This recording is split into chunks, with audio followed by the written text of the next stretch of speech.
Pantalan.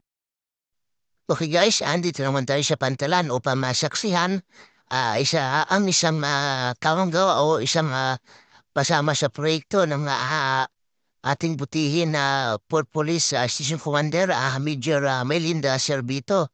Andito sa Pantalan upang magsagawa, magpaglilinis at gawing maluwag yung pier, no? Kaya sa kanyang mga advokasya, bago matapos yung year 2023, kailangan na malinis at maluwag yung pier upang maluwag yung pagdaan ng mga produkto galing palabas at pagpasok ng mga truck sa pier, no?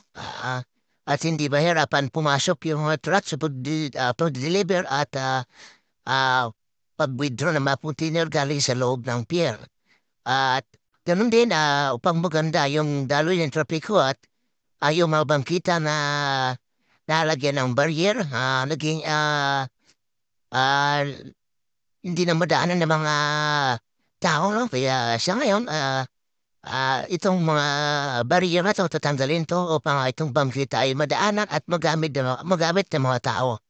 Kaya sa advokasya ni Major Melinda Servito, itong 2023, maging maluwag na yung daanan ang kalsada at sa pagtutulungan din kasama yung mga ETI security, Lakid security at REM din, no? Ito guys, sa video na ito makikita nyo kung paano nilinis at tinanggal ang mga barrier upang maging malinis at maluwag yung kalsada para sa mga daanan ng mga tao at ganoon din sa maganda yung daloy ng traffic guys dito sa pier ang Pantalan. Hapon. Yang hapon.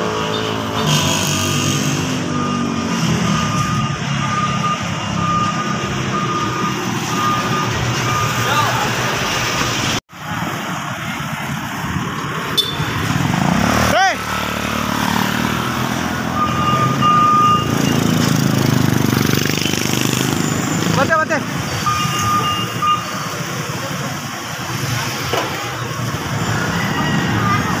Sige.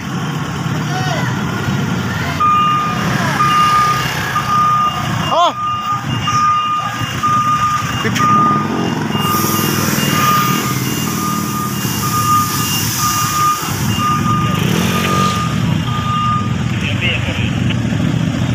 Soy, lalay.